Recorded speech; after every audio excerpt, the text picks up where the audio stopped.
Welcome back to the channel and Happy New Year. Today we're going to talk about the Apple Watch Ultra 2.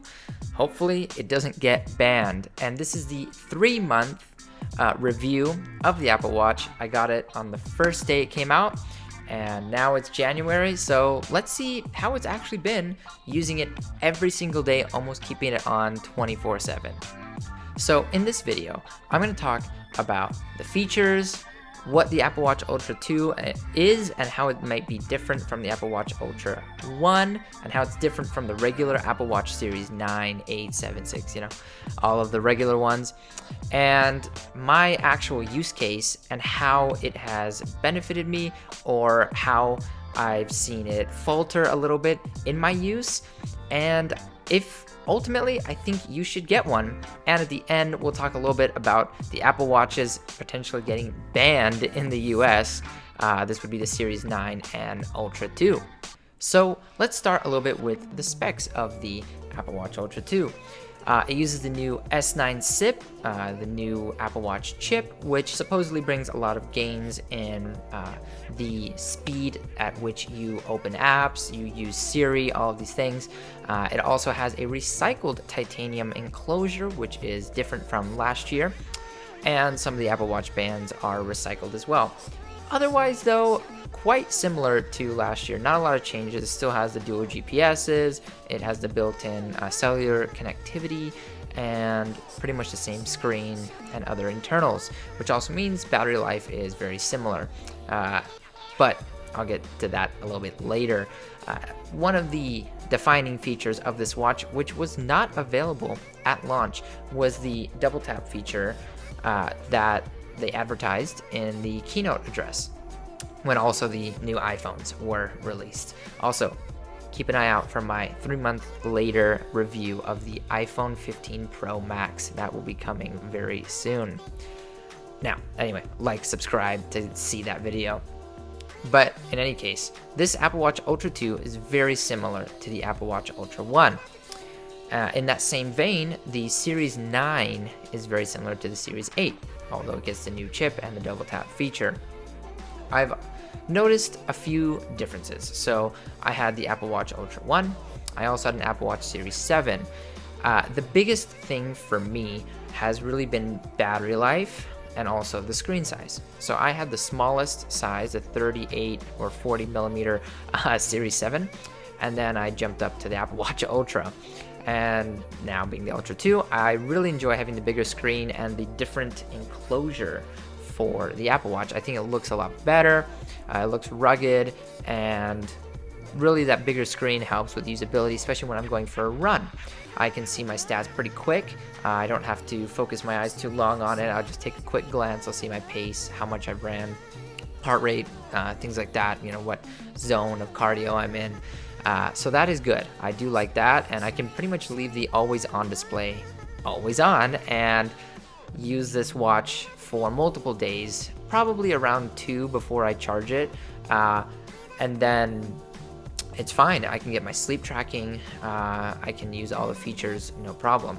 Now, I will preface, I do not use a cellular connection on this watch. It's always connected to my phone, Wi-Fi, or nothing at all. And so that would definitely drain the battery more if I was using that feature. So that's kind of something to keep in mind about the watch. So in the same realm of battery life, I want to mention that this watch charges super fast. So it has the fast charging, which was available since the Series 7. It really helps because I like to keep my data collection consistent with the Apple Watch. I know they have all my health data, but that's not the point right now. I like to keep it on as much as possible. Now the Whoop or the Oura Ring differ in how they work, because the Oura Ring, you got to put it on its little stand. You can't use it for a little while. The Whoop will charge while it's on you, and so you pretty much never have to take it off. The Apple Watch, I think, is a good medium where it'll last a few days on a charge, and you can use it for sleep tracking and all that. And you only have to charge it for maybe 15-20 minutes max. I'll put it on the charger when I go take a shower or getting ready in the morning, and it's good to go for another 48 hours. And so that is a really big help, a good plus about these newer generation Apple Watches, and especially the Ultra with the big battery. And so I would say definitely, if you're the kind of person who wants to keep the watch on for long periods of time. Also travel, that's a big one for me. So if I'm traveling internationally, I don't want to like charge my watch on the plane or like in the airport. I just want to not have to worry about it. So that's another great thing about it. For travel, I can have it not plugged in for multiple days. I'm good. But if you're the kind of person who just doesn't care about the sleep tracking or just takes the watch off anyway and charges it at night, then I think the Series 9 is just fine. But if you really want to use all the features, have fitness tracking all day, big hikes. I go skiing, so having my skiing tracked for a whole day and then having enough battery to still go another day is really fantastic. And so you get to use all the features to the max with this Ultra. I guess you can use all the features to the Ultra extent with this watch. But in any case, one little thing, a little tidbit. I'm going to get into a little bit of the things now that I don't like. So I've said a lot of good things about this watch, but let's talk a little bit about the things I don't like.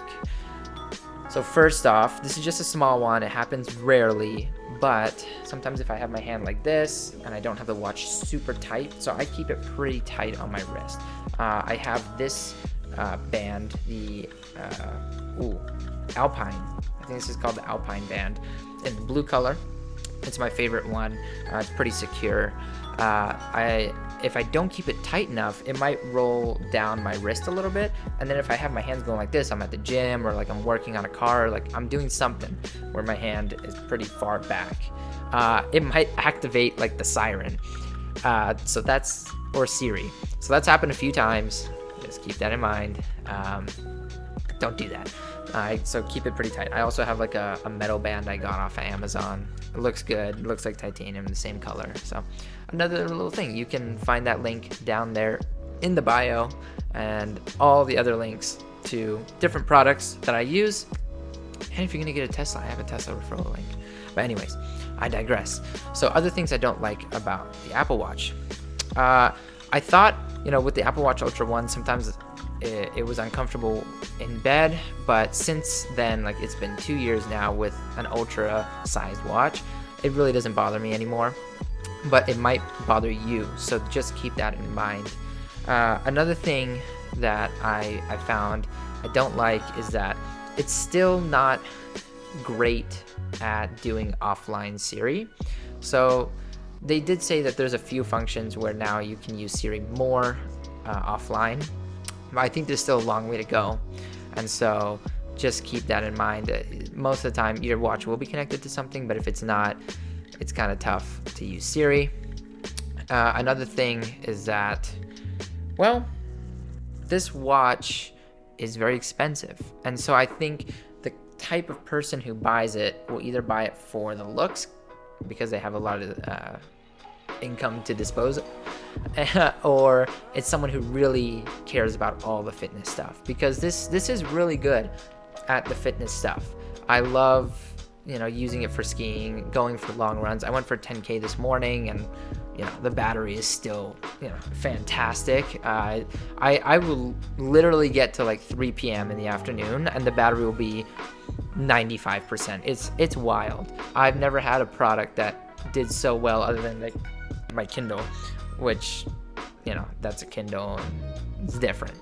But in any case, so the price can be pretty tough to swallow, and I really don't think it's for everyone. I think most people are good with an Apple Watch SE. It does 90% of what this watch does, but it's like that last 10% that will push you beyond to the Apple Watch Ultra. The Apple Watch Series 9, I don't see any point in buying that. Like it's just there, and it's okay, but it's just there. Now, I do use my Apple Watch quite a bit, and this is another thing I don't like.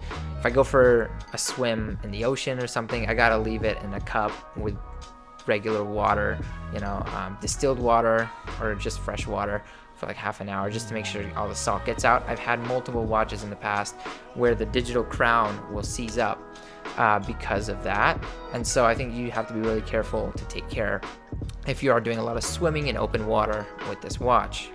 Essentially, you need to take care of the watch a little bit more. I still bump it around everywhere, and I look at it, I'm like, oh my gosh, should I do something to it? It's fine. Just around the bezels, you'll notice the chamfering will get a little bit messed up. Also, if you use a MacBook Air Pro, whatever, if you just use a MacBook and you're typing away, the clasp right here might hit it sometimes, and I've noticed on my MacBook I now have a whole line where it's worn away the finish on my space gray one. So first world problems, but it's a thing, so just keep that in mind. Now let's talk about the Apple Watch Ultra 2 and Series 9 getting banned in the US. So this essentially was a patent dispute with another company where they claim that Apple is using their temperature sensors without proper payment or essentially contract stuff.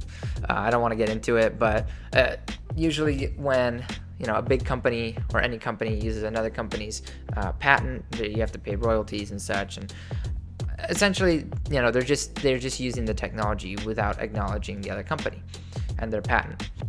So there has been rumors that they'll get banned. They were potentially going to get banned. They were banned for a little bit. Now they're unbanned. It's a whole thing. But when this video comes out, I think you can still buy the Apple Watch Ultra 2 and Series 9. Now, should you buy it? That is the question. I would say no. No. Really, no. I think you can get an Apple Watch Ultra 1 for a few $100s less nowadays. I've seen it on sale multiple times on places like Amazon, Woot, even Costco. Some of the remaining stock, they will discount it quite a bit. And for most other people, Apple Watch SE. I think the SE, the second generation of it, is fantastic. It will get almost everything done that you will need it to. Sure, you might have to charge it every day, but it also will charge relatively quickly, and you'll get another day's use out of it. So I think, if you want to use the fitness aspects of it, it is more than enough. Now, if you're running in a city and you need like the dual GPSs, or if you're out on the trail, I've gone hiking with my Apple Watch Ultra, it's great. It's good to use. Or if you need that cellular connectivity, there's also those versions. But I really believe that for the majority of people, as long as you download your music to the watch and you're not going too crazy, the Apple Watch SE is really the best one to use. Now, it's been 3 months since I've used my Ultra 2. Am I going to keep it? Yes, I keep it because of how it looks. I think just the design is to my liking more than the regular Apple Watches, because those have gotten kind of stale. They haven't changed over the years. Hopefully the 10th generation, the Apple Watch X, or whatever they will call it, will look different, hopefully round, because before I was on the Apple bandwagon, I used to have the Fossil Google Wear watches, and I liked having the round watch. It looked better. But anyway, I digress. That's my review 3 months later of the Apple Watch Ultra 2. I hope you liked it. Stay tuned for my iPhone 15 Pro Max 3 months later review. I hope you have a happy new year, and there's some good videos coming down the pipeline. So stay tuned, like, subscribe. I'll catch you in the next one.